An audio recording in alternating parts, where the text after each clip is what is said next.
Long before the pandemic, when most people were still working in the office, we had an epidemic.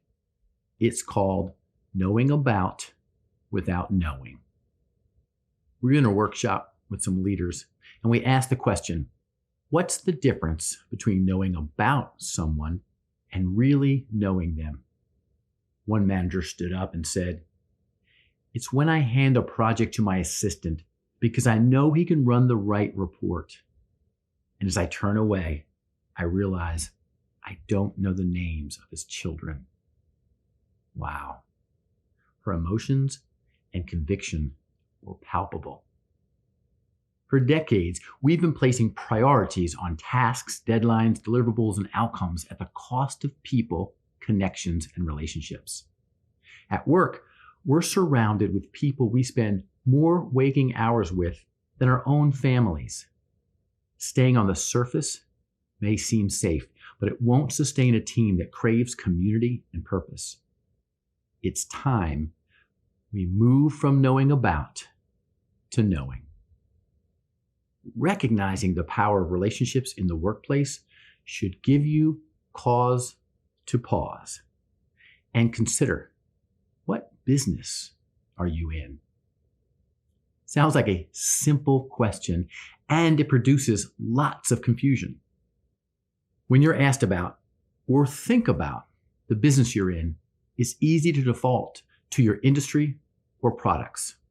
Although it's important to be a leader within your industry and have cutting-edge products, neither of those are your business. There are multitudes of different industries, and each have countless unique products. Yet, we're all in the same business: relationships. Whether we're referring to your internal relationships, those would be your teammates or colleagues, or external relationships, your clients, customers, patients, we're in the relationship business. Different industries, unique products, same business. Make sense? So at this point in the conversation, we rarely get much pushback. People tend to be open to this concept that we're all in the relationship business. Yet, at closer inspection, our language and behaviors might tell a different story. For example, there's a common phrase in the workplace. You may have used it yourself, or it may have been used on you. Here's the scenario. Imagine your manager calls you into their office for a discussion. Now, since the average manager rarely, if ever, summons anyone into their office to offer sincere praise and appreciation, you're already nervous. Then, as the interaction unfolds, the manager leans in and says, before we get started, I just want to say, this is business. It's not personal. How you feeling right now, right? Heart racing, blood pressure elevated, trouble catching your breath? Yes. Why? Because you know it's going to get real personal, real fast. So why do phrases and behaviors like this still show up in the workplace? Because we've forgotten what business we're in. In order to be a leader that's in touch and earns loyalty, or to build a culture that attracts and retains top talent, your words and actions must demonstrate that you know you're in the relationship business. So armed with this timeless truth, what's our next step? Well, let's start by laying a foundation, since a foundation provides strength and stability for whatever is built upon it. So the foundation of relationships, which is your business, is rapport. Said another way, rapport is the foundation of relationship. Let's unpack this critical concept with a few questions. First, what is rapport?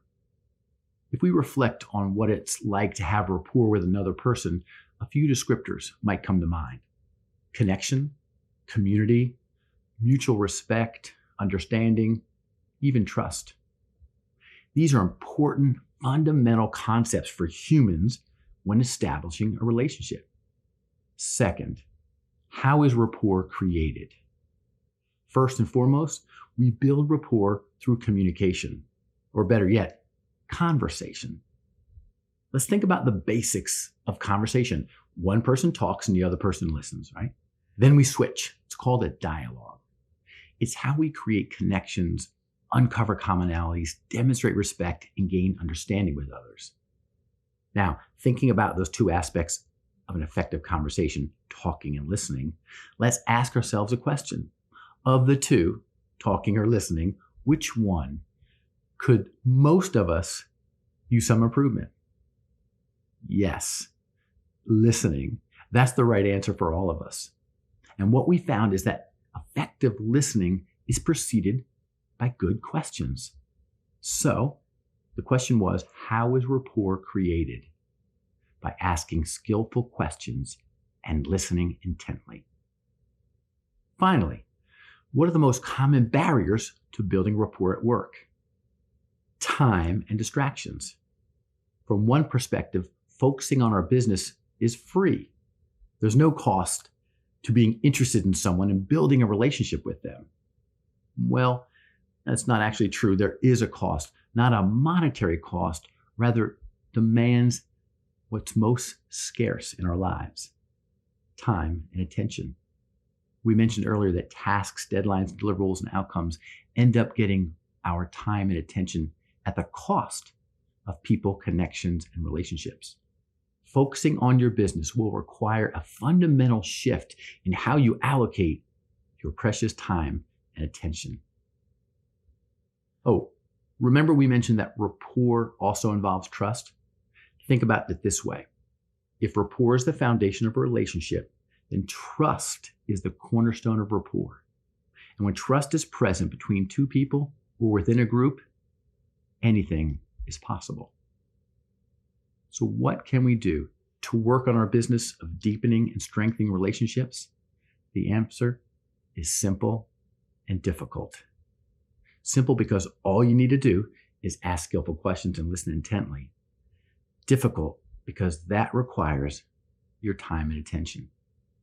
So let's look at some examples of well-crafted questions that ensure you create connections with people, uncover commonalities, demonstrate respect, and gain understanding. First, factual questions. These are typical conversation starters like, where did you grow up? Where did you go to school and why did you pick that major? Tell me more about your first job. Next, causative questions. These help dig into the motives behind the facts. Why did you choose that particular school? What caused you to choose your major? And what led you to come to work here? Finally, value-based questions. These uncover the worth that people place on things.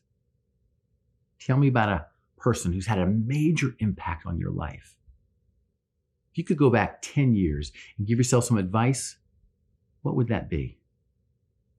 Tell me about an accomplishment you're particularly proud of. There you have it. A couple of well-crafted questions. Select an internal colleague or external client.